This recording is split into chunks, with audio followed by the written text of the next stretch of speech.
जितने भी लोग डालडा खाते हैं, डालडा आप समझते हैं, वेजिटेबल ऑयल, ये डालडा सबसे खराब वस्तु है जो खराब कोलेस्ट्रॉल को बढ़ाती है।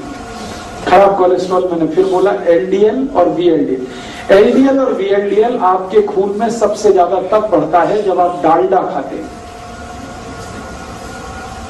और रिफाइंड ऑयल खाते हैं और डबल रिफाइंड ऑयल खाते हैं, ट्रिपल रिफाइंड ऑयल खाते हैं। तो refined oil, double refined oil, triple refined oil, Dalda, ये 4 नाम हमेशा याद रखिए जो सबसे खतरनाक है आपकी जिंदगी के लिए। इनसे जुड़े हुए अगर प्रोडक्ट आपके घर में है, डालडा या डालडा का कोई भी प्रोडक्ट, XYZ ब्रांड नेम से आ सकता है। रिफाइंड ऑयल का कोई भी प्रोडक्ट XYZ नेम से आ सकता है, वो रुचि हो सकता है, वो सोया हो सकता है, वो गगन हो सकता है, वो पता नहीं क्या क्या नाम से हो सकता है। ये सब वो प्रोडक्ट हैं जो आपके शरीर में खराब कोलेस्ट्रॉल का निर्माण करते हैं। खराब माने एलडीएल और वीएलडीएल, उसके कारण आपको ब्लॉकेज। तो क्या करना चाहिए? इमीडिएट आपको फैसला करना चाहिए कि भाई हमारे घर में डालडा नहीं आएगा, हमारे घर में कोलेस्ट्रॉल खराब बढ़ाने वाला कोई भी प्रोडक्ट नहीं आएगा। तो डालडा हटा दीजिए, अपने भोजन से डालडा निकाल दीजिए और रिफाइंड ऑयल भी निकाल दीजिए, डबल रिफाइंड भी ऑयल निकाल दीजिए। तो रिफाइंड और डबल रिफाइंड और डालडा निकालते ही आपका कोलेस्ट्रॉल घटना शुरू हो जाए, इमीडिएट। और अगर आप चाहें तो 3 महीने ऐसा खाना खा के देख लीजिए जिसमें डालडा की 1 बूंद भी ना डाली गई हो और रिफाइंड और डबल रिफाइंड ऑयल ना इस्तेमाल किया गया हो। 3 महीने में वो डॉक्टर ही कह देगा अरे आपका तो बहुत कम हो गया एलडीएल और वीएलडीएल। तो कारण आपको पता होना चाहिए। कारण सबसे बड़ा जो है बैड कोलेस्ट्रॉल, खराब कोलेस्ट्रॉल जो हार्ट अटैक लाता है, कार्डियक अरेस्ट लाता है, उसको लाने वाला जो प्रोडक्ट है, जो वस्तु है आपके रसोई में, वो डालडा है, रिफाइंड ऑयल है, डबल रिफाइंड ऑयल है। अब आप उल्टा कहेंगे कि डॉक्टर तो सब बोलते हैं रिफाइंड ऑयल खाओ, हार्ट की प्रॉब्लम से बचना है तो डबल रिफाइंड खाओ और अच्छा है। डॉक्टर इसलिए बोलते हैं कि उनका आपस में एक दूसरे के साथ जबरदस्त कनेक्शन है। रिफाइंड और डबल रिफाइंड ऑयल बेचने वाली कंपनियों का डॉक्टरों के साथ कनेक्शन है। डॉक्टर उनका जितना भी प्रिस्क्रिप्शन करेंगे, कंपनियों का धंधा चलेगा, कंपनियों का धंधा चलेगा तो डॉक्टरों का भी धंधा चलेगा। लोग जितना ज्यादा रिफाइंड और डबल रिफाइंड खाएंगे उतना हार्ट अटैक आएगा, उतना हार्ट अटैक आएगा तो डॉक्टरों की भी चांदी है, कंपनियों की भी चांदी। इसलिए आप विज्ञापन देखकर टेलीविजन पर कभी भी जिंदगी के बारे में फैसला मत करिए। टीवी पर ऐसे ऐसे विज्ञापन आते हैं, कोई पत्नी अपने पति के बारे में बात करती हुई कहती है कि इनको तो ये तकलीफ है तो मैं उसी दिन से सोया वनस्पति ऑयल ले आई, तो ये ऑयल ले आई, तो वो ऑयल ले आई। बस यही खतरनाक, क्योंकि एक भी विज्ञापन सच नहीं होता और सच विज्ञापन करने की उनकी कोई जवाबदारी नहीं है, क्योंकि सरकार ने उनको झूठ बोलने का लाइसेंस दिया है। एक भी विज्ञापन सच नहीं होता और सच बात विज्ञापन में बताई नहीं जाती। तो आप टीवी विज्ञापन देखकर कभी भी ये डिसाइड मत करिए कि हमारे घर में क्या लाना है क्या नहीं लाना है। वो ऑयल के बारे में है तब तो बहुत कॉशियस है। तो आप जैसे ही डालडा हटाएंगे, जैसे ही ये रिफाइंड और डबल रिफाइंड ऑयल हटाएंगे, 3 महीने आप देशी घी में खाना बना के खा लीजिए, देशी घी, आप देखेंगे आपका कोलेस्ट्रॉल कम होना शुरू हो जाएगा, ट्राइग्लिसराइड कम होना शुरू हो जाएगा। अब ये महत्व की बात है जो आपने कहा वो भी नकली है, तो असली बना लीजिए घर में। दूध आपके पास आता है, दही बना लीजिए, उसमें से मक्खन निकाल लीजिए, मक्खन को गर्म करके घी बना लीजिए, वो आपके घर में ही है। मेरा कहने का मतलब ये है कि आप घी के लिए देशी घी जितना ज्यादा खाएंगे बैड कोलेस्ट्रॉल उतना कम बनेगा, डालडा जितना खाएंगे बैड कोलेस्ट्रॉल उतना ज्यादा बनेगा, रिफाइंड और डबल रिफाइंड खाएंगे और ज्यादा। तो पहली बात अपने जीवन में याद रखिए कि हार्ट से जुड़ी हुई किसी भी प्रॉब्लम में तेल तुरंत बदल दीजिए। फिर आप बोलेंगे अच्छा डालडा छोड़ दिया, तो डालडा छोड़ के घी पे आ जाइए। और घी में मैं आपसे कह चुका हूं कि गाय का हो तो बहुत अच्छा है। गाय का घी जिस पर 12 साल मैंने रिसर्च किया है, 1 ग्राम भी कोलेस्ट्रॉल नहीं बढ़ने देता। गाय के घी में ऐसी तासीर है। सरों का तेल, हाँ मैं बताता हूँ, एक मिनट। गाय का घी 12 साल तो मैं रिसर्च कर लिया, हजारों साल हमारे ऋषि मुनियों ने रिसर्च कर लिया। गाय का घी 1 ग्राम भी कोलेस्ट्रॉल किसी का बढ़ने नहीं देता, कितना भी खा लें। 1 ग्राम भी नहीं बढ़ने देता। बढ़ने देता है जो घी वो भैंस का है। तो जिनको हार्ट की प्रॉब्लम है उनको भैंस का घी तो छोड़ ही देना अच्छा है। गाय का घी कहीं से अरेंज करना। अब आप बोलेंगे गाय नहीं है तो गाय लाइए, गौशाला है पटियाला में, वो गौशाला वालों से निवेदन करिए, वो देशी गाय पालेंगे, आपको घी भी देंगे, दूध भी मिलेगा। ये सारी समस्याओं का समाधान हम कर सकते हैं। बात जो मोटी समझने की है वो गाय के घी की है। दूसरी जानकारी कि आपके घर में तेल एकदम शुद्ध लाइए।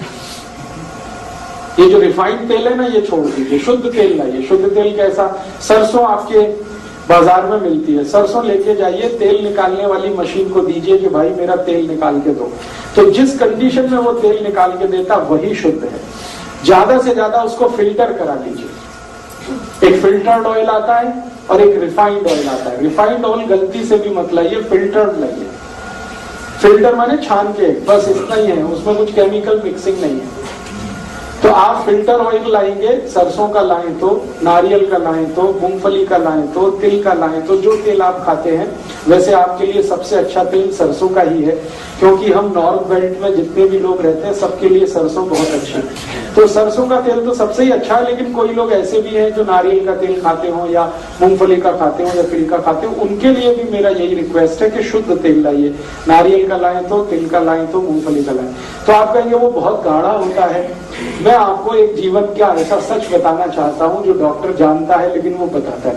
तेल जितना गाढ़ा होगा उतना अच्छा, दूध जितना पतला होगा उतना अच्छा। तेल जितना गाढ़ा होगा उतना अच्छा, दूध जितना पतला होगा उतना अच्छा। अब पतला दूध आपको चाहिए तो वो गाय के ही मिलेगा, भैंस का तो नहीं मिलेगा। और गाढ़ा तेल चाहिए तो शुद्ध तेल ही गाढ़ा होता है। रिफाइंड तेल तो बिल्कुल पानी के जैसा है। तेल को जब शुद्ध रूप में हम प्राप्त करते हैं, फिर इसको रिफाइन करने के लिए जो केमिकल्स मिक्स किए जाते हैं वो खतरनाक है हार्ट के। वो सब हमारे एलडीएल और वीएलडीएल को बढ़ाने वाले हैं वो सारे। मेरे कुछ मित्र हैं जो डॉक्टर हैं, हार्ट स्पेशलिस्ट हैं, अलग अलग गांव में, माने अलग अलग शहरों में काम करते हैं। हम सबका एक ग्रुप है। हमने एक ग्रुप स्टडी किया पिछले 10 साल कि जिसके क्लिनिक में, जिसके पास भी हार्ट अटैक का पेशेंट आता है, ऑपरेट करने के पहले उसका पूरा हिस्ट्री लेना, तब ऑपरेशन करना। और हिस्ट्री में पहला ही सवाल हम पूछते हैं, तेल कौन सा खाते हो? तो 10 साल जितने भी मरीजों के बारे में हमने जानकारी इकट्ठी की, 90% मरीज वो थे जिनको हार्ट अटैक आया और रिफाइंड तेल खाते, और डबल रिफाइंड खाते उनको और जल्दी आता। और जो मरीज हमको आके बोलते हैं कि जी हम तो शुद्ध तेल खाते हैं, प्योर तेल खाते हैं, वो सिर्फ 10% ही। माने 90% खतरा ज्यादा है हार्ट अटैक होने का जब आप रिफाइंड तेल खा रहे हैं, डालडा खा रहे हैं, डबल रिफाइंड खा रहे हैं। तो तेल बदल दीजिए, घी बदल दीजिए। डालडा की जगह देशी घी लाइए। देशी घी गाय का होगा तो बहुत अच्छा है, नहीं तो भैंस का ला रहे हैं तो मात्रा थोड़ी कम करिए, ज्यादा मत खाइए। जितना खा सकते, जितना पचा सकते हैं उतना ही खाइए। ये महत्व की बात है कि घी, देशी घी कभी भी गाय का होगा तो 1 ग्राम भी कोलेस्ट्रॉल नहीं बढ़ाएगा। इसमें आप बिल्कुल बेफिक्र रहिए, क्योंकि 10 साल मैं कर चुका हूं ये काम, और मुझसे पहले पुराने वैद्यों ने सैकड़ों साल ये काम करके देखे। हमारे पुराने जमाने का याद करिए, हमारे दादा दादी, नाना नानी आधा आधा कटोरी घी खाते थे, किसी को हार्ट अटैक नहीं था। हाँ, बस यही बात है महत्व की। मेहनत भी करते थे, खेत में जाते थे, हल चलाते थे, कुदाली चलाते थे, 10-10 किलोमीटर पैदल जाते थे, कंधे पर वजन रख के चले जाते थे, तो मेहनत उनकी होती थी। इसका मतलब ये है कि प्रॉब्लम जो है वो घी के साथ नहीं है, प्रॉब्लम आपके एटीट्यूड के साथ है कि आप अगर मेहनत कर रहे हैं तो घी बिल्कुल पचेगा, आपको चिंता मत करिए। आप कुछ भी मेहनत नहीं कर रहे हैं तो वही घी मारेगा फिर आपको। तो घी का कसूर नहीं है, कसूर आपका है। आप मेहनत नहीं करते। छोटे छोटे काम में भी हम मेहनत से अब चुराने लगे हैं अपना जी। ट्रैक्टर आ गया तब से तो और ज्यादा जी चुराना हमने शुरू कर दिया है। हर काम के लिए और स्कूटर या मोटरसाइकिल यूज करते हैं, कार यूज करते हैं, सब्जी भी लेने जाएंगे तो उसके लिए हमें ये सब लगता है। पैदल चलना हमारा इतना कम हो गया है, पहले बहुत पैदल चला जाता था, साइकिलें होती थी, पैदल चलते थे, तो ये सब फिजिकल वर्क पहले था, अभी बहुत कम है। तो इसमें घी का क्या दोष है? आप घी को गाली क्यों देते हैं? अपने को गाली दीजिए ना, हम मेहनत नहीं करते, हम निकम्मे हो गए, हम कामचोर हो गए, इसलिए ये प्रॉब्लम। इसमें घी का कोई दोष नहीं। घी का दोष तब आएगा जब आप मेहनत भी करें और उसके बाद भी आपका कोलेस्ट्रॉल बढ़े तब, लेकिन ऐसा कभी हुआ नहीं आज तक। मेहनत करने वालों को घी बहुत अच्छे से डाइजेस्ट होता है। तो इसलिए आप घी तो रखिए, देशी घी अपने घर में, रसोई में। डालडा निकालिए, रिफाइंड और डबल रिफाइंड हटाइए, तो तुरंत आपका कोलेस्ट्रॉल घटना शुरू हो जाएगा। दूसरी एक जानकारी मैं कल दे चुका हूं, आपको रिपीट कर रहा हूं। जैसे ही नमक बदल देंगे आपका कोलेस्ट्रॉल कम हो जाएगा। नमक कल मैंने बताया, समुद्री नमक छोड़कर आप सीधा नमक पे आ जाएंगे, काले नमक पे आ जाएंगे, कोलेस्ट्रॉल अपने आप गिरने लगेगा, ट्राइग्लिसराइड गिरने लगेगा। तो ये दूसरी बात याद रखिए। और तीसरी बात ये याद रखिए कि जितनी ज्यादा छिलके वाली दाल और छिलके वाली सब्जियां खाएंगे उतना ही कोलेस्ट्रॉल आपका घटता चला जाएगा। छिलके वाली दाल और छिलके वाली सब्जियां, जैसे लौकी है, तोरई है, टिंडा है, कद्दू है, करेला है, इन सब सब्जियों में हम छिलका उतारते हैं। ये मत उतारिए, छिलका उतारना बंद कर दीजिए, क्योंकि सब्जियों का सबसे ज्यादा प्रोटीन छिलके में है और फाइबर भी छिलके में है। तो आप छिलके वाली सब्जियां खाइए। जिनको भी हार्ट की प्रॉब्लम है, ये सब बात उनके लिए हो रही है, सब के सब छिलके वाली सब्जियां खाएं। आलू भी छिलके के साथ खाएं तो अच्छा है, आलू का भी छिलका ना होता है। तो आप कहेंगे फिर स्वाद नहीं लगेगा, लगेगा। आलू को उबालें और उबालकर सब्जी में डालें, छिलका ना उतारें तो भी स्वाद लगे। तो आलू है, गोभी है, पत्ता गोभी है, या तो पत्ता गोभी और गोभी का जो छिलका समझते हैं, वो जो डंठल होते हैं, छोटे छोटे पीस काट के आपके सब्जी में रखिए, उनको बहुत काम की चीज है। जो आप निकाल देते हैं वो बहुत काम की चीज है। करेले का छिलका कभी मत उतारिए, लौकी का मत उतारिए, तोरई का मत उतारिए, कद्दू का मत उतारिए। ज्यादातर सब्जियां छिलके वाली खाना शुरू कर दीजिए, कोलेस्ट्रॉल अपने आप घटने लगेगा, खराब होगा। हाँ, मैं आपको वो भी बता दूंगा, आप उसकी चिंता मत करिए। छिलके वाली सब्जियां भरपूर खानी है, छिलके वाली दालें खानी है। मूंग की दाल खानी है तो छिलके वाली, उड़द की दाल खानी है तो छिलके वाली, माँ की दाल खानी है तो उस पर छिलका रहे, अरहर की दाल में छिलका, माने बिना पॉलिश की हुई दाल छिलके वाली। और चावल भी आप खाइए, वो भी छिलके वाला। चावल एक आता है छिलके वाला, एक बिना छिलके वाला। जो छिलके वाला चावल है वो रेड कलर का होता है, हल्के से लाल रंग का होता है, उस पर पॉलिश नहीं होती। तो बिना पॉलिश किया हुआ चावल खाइए, बिना पॉलिश की हुई दाल खाइए। हाँ, पकेगा। कैसे पकेगा, तरीका मैं बता देता हूँ। हाँ, ब्राउन राइस जिसको आप कहते हैं, वो छिलके सहित होता है, इसलिए ब्राउन नहीं है। वो बहुत अच्छे से पकता है। कैसे पकता है? चावल को पकाते समय थोड़ा 2 बूंद घी डाल दीजिए, बहुत अच्छे से पकता है, बहुत अच्छे से पकता है। या चावल पकाते समय थोड़ा नींबू निचोड़ दीजिए उसमें, बहुत अच्छे से पकता है। एक एक दाना उसका खिला अलग रहता है।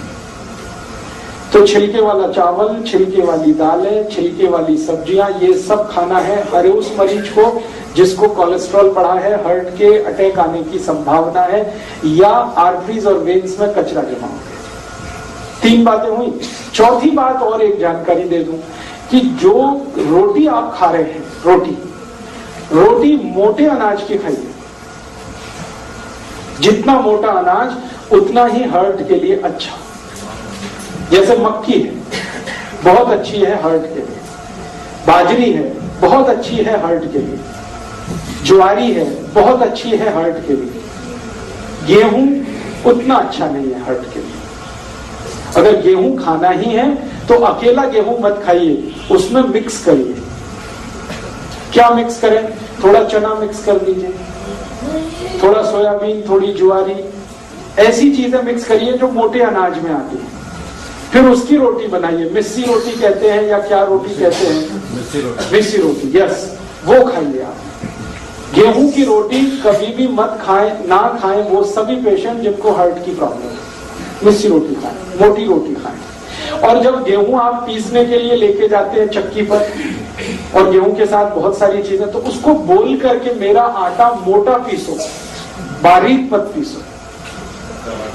और बिना रोंदे तो हाँ, मेरा आटा मोटा पीसो, बारीक मत पीसो। और वो आटा घर में लाके कभी भी छलनी से छानना नहीं, क्योंकि उसकी जो चोकर आपने निकाल दी वही आपके हर्ट को बचाने वाली है। जो ऊपर के छिलके हैं, जो चोकर है, वही आपके खून को पतला करती है। तो इसलिए इस तरह से आप अपने लाइफ को थोड़ा एडजस्ट करिए। अगर हर्ट की प्रॉब्लम, अगर आपने ये सब शुरू कर दिया और थोड़ी 2-3 चीजें और अगर कर सकें तो बहुत अच्छा है। शाम को मैंने कहा खाने के बाद कम से कम 1000 कदम पैदल चलना, आपको वॉकिंग करना शाम को बहुत जरूरी है। दोपहर के खाने के बाद आराम करना बहुत जरूरी है, थोड़ा वज्रासन में बैठना बहुत जरूरी है। ये सब करते हुए अगर आपने अपने आप को ढाल दिया तो मैं आपको स्टाम्प पेपर पर लिख के देता हूं, जिंदगी में कभी भी हार्ट अटैक नहीं आएगा, कितना भी कोलेस्ट्रॉल बढ़ा हुआ रहने दो। और लगातार आप इस हैबिट में आ जाएंगे जो मैं बता रहा हूं, तो आपका 6-8 महीने में कोलेस्ट्रॉल अपने आप ही खत्म हो जाएगा। आप हैरान हो जाएंगे कैसे हो गया। आपने फूड हैबिट्स थोड़ी सी चेंज की, वो हो गया। जो खराब कोलेस्ट्रॉल बढ़ाने वाली चीजें हैं वो हटाते गए, और जो अच्छा कोलेस्ट्रॉल बढ़ाने वाली चीजें उनको बढ़ाते गए, आप ठीक हो गए। तो बिना मेडिसिन के, बिना ट्रीटमेंट के, बिना ऑपरेशन के आप अपने हार्ट की प्रॉब्लम को ऐसे ठीक करें। अब आप बोलते हैं इसमें और कुछ कर सकते हैं, हाँ, और अगर कुछ कर सकते हैं तो कर लीजिए। कुछ ऐसी चीजें खाइए जो कल से मैं बात कर रहा हूं, जो एल्कलाइन है। सारी एल्कलाइन चीजें खून को गाढ़ा होने से बचाती हैं और पतला बनाती हैं। तो आप बोलेंगे क्या खाएं? बहुत सारी चीजें हैं हमारे आसपास। सबसे एल्कलाइन चीज है हमारे भोजन में या आसपास की रसोई में और पड़ोस में, आंवला। भरपूर आंवला खाइए। अब भरपूर आंवला खाने से मतलब नियमित रूप से आंवला खाइए, ये नहीं कि 1-2 किलो एक बार में खा जाए। भरपूर खाने का माने नियमित खाइए, 6 महीने, 8 महीने, साल भर 2 आंवले रोज खाइए। जिनको भी हार्ट की प्रॉब्लम है, ड्राई खा लें, चटनी बना के खा लें, मुरब्बा बना के खा लें। फिर कोई बोलेगा मुझे डायबिटीज भी है और हार्ट की भी प्रॉब्लम है, तो जो डायबिटिक है वो मुरब्बे वाले आंवले को पानी में धो के उसे खा लें। आंवले की कैंडी आती है उसे खा लें। आंवला किसी भी रूप में खाना, 2 बहुत खून को व्यवस्थित करता है आंवला, एक चीज। दूसरी और चीज क्या खा सकते हैं, अगर आपकी थोड़ी भी कैपेसिटी है खर्चा करने की, तो आप ये एलोवेरा जूस पी लें। बहुत एल्कलाइन है और खून को एकदम व्यवस्थित कर देता है।